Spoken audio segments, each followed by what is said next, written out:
Salut à tous, Kwame Sport. J'espère que vous allez bien, peu importe l'heure et l'endroit où vous regardez cette vidéo.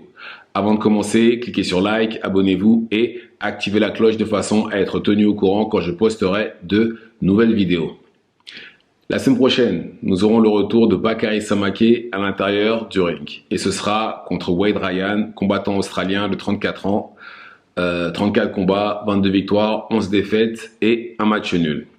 Ce combat-là aura lieu gratuitement à Westfield, au Forum des Halles. Franchement, je ne sais pas qui est derrière tout ça, mais excellente initiative. Parce qu'en faisant ça, c'est sûr et certain, Bakary Samake sera sur énormément de vidéos sur TikTok, Instagram, etc., Facebook, tout le week-end. Donc ça va forcément augmenter sa cote de popularité en France, surtout si justement il gagne le combat et par KO. Donc, bravo à la personne qui a décidé de faire ça, parce que c'est vraiment une très très bonne initiative.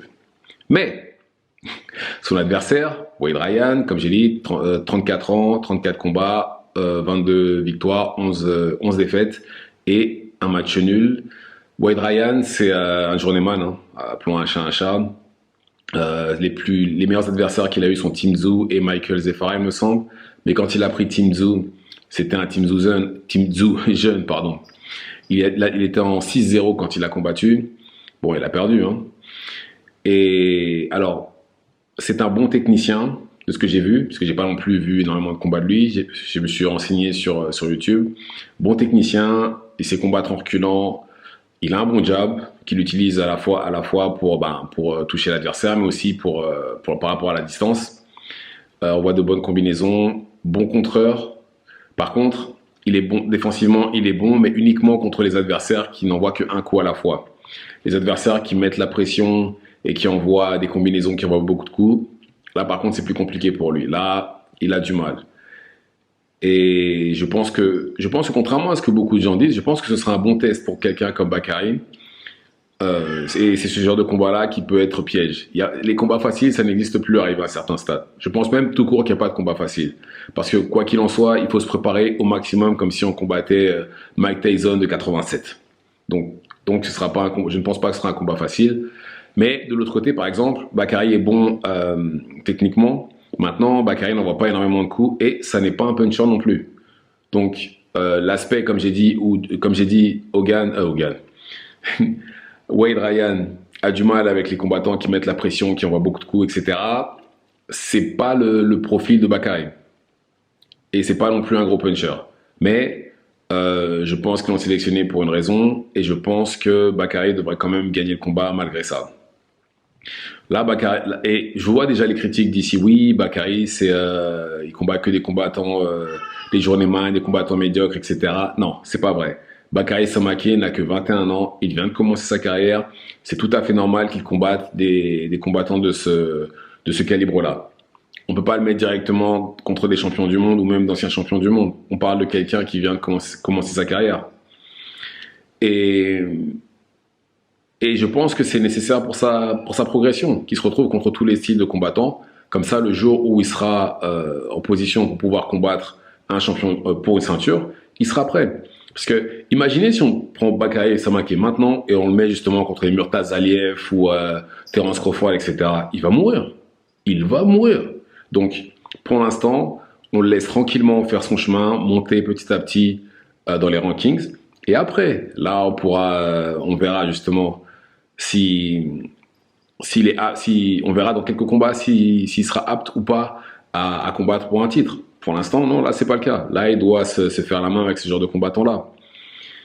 Et même si je pense qu'un combat contre quelqu'un comme Michel Soro serait une bonne chose, justement pour pouvoir jauger où il en est, puisque on parle oui, Michel Soro, il était pas loin il a combattu pour une ceinture, malheureusement, il a perdu. Mais voilà, je pense que ce genre de profil-là, aussi, ça nous permettrait de voir où il en est. Parce que c'était prévu un combat contre Michel Soro et Michel Soro lui-même a dit non, il n'est pas prêt. Il a dit lui-même que Bakary Samake n'était pas prêt. Maintenant, je pense que d'ici quelques combats, oui, on verra par la suite. Après, c'est vrai que pour un prospect, je trouve pas qu'il combatte énormément. Mais bon, ça changera peut-être d'ici quelques temps. Et encore une fois, je pense vraiment que Wade Ryan sera un vrai test. Je ne pense vraiment pas que ce sera une promenade de santé. Absolument pas. Je pense qu'il va être testé. Je pense qu'il va être testé. Après, bon, le risque de KO, le risque zéro de KO n'existe pas, hein. Tout le monde peut prendre un KO, ça c'est sûr et certain.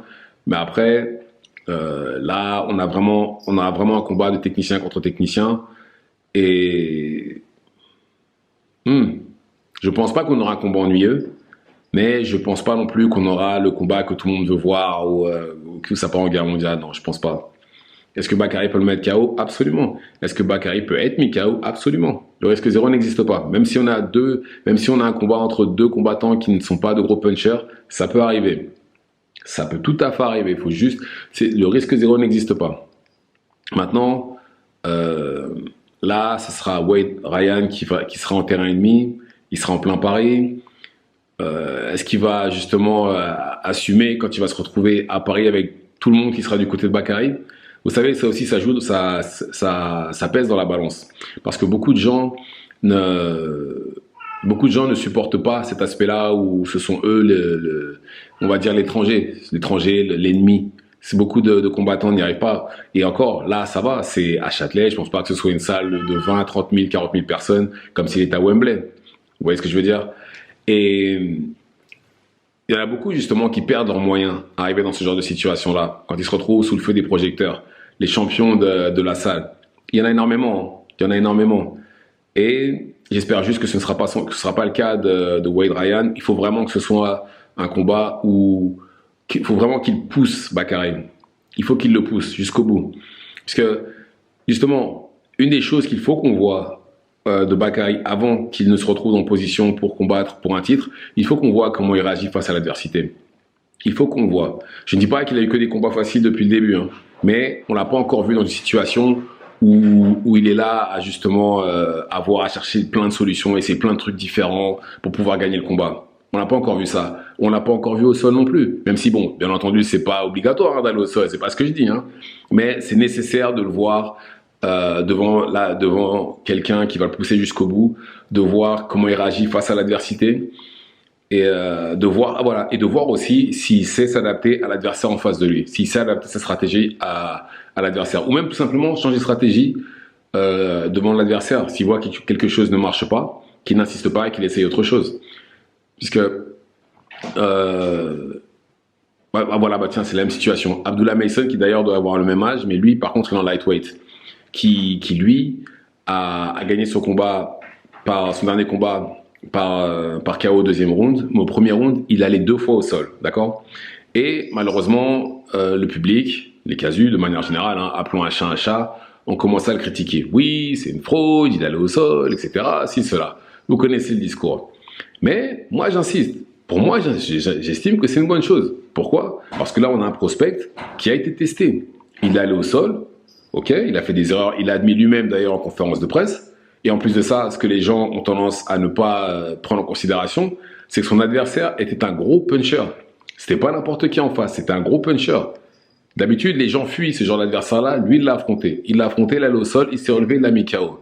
Pour moi, ce genre de choses-là, ça en dit long sur le combattant. Ça en dit long. Ça prouve déjà qu'il a un cœur de lion. Juste ça. Il s'est relevé, il est reparti à l'abordage, il est parti combattre. Et il a gagné le combat un round après. Donc non, je suis désolé. Je pense vraiment qu'on a besoin de voir la même chose de Bakary.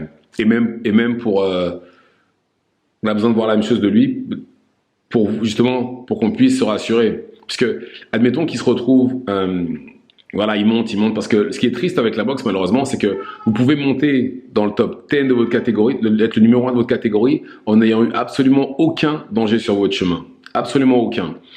Aussi triste que ce soit, c'est le cas de Christian Billy pour moi. Christian Billy est dans le top, Christian Billy, Lele Sadio, etc. Ils sont dans le top 10, mais ils ont affronté qui de dangereux? Et je dis ça, mais c'est valable pour Pacheco aussi, par exemple. Qu'est-ce qu'il a affronté de dangereux? Donc, on peut éviter tous les combattants dangereux pour se retrouver dans le top 10 de sa catégorie. Et une fois en position pour combattre pour un titre, c'est là où on voit la vérité. Vous ne pouvez plus mentir une fois arrivé face au titre. C'est là où on voit justement de quel bois vous êtes fait. Et justement, si certaines étapes ont été brûlées sur le chemin, c'est ce jour-là qu'on les voit. C'est ce jour-là qu'on le voit. C'est ce jour-là que la vérité ressortira.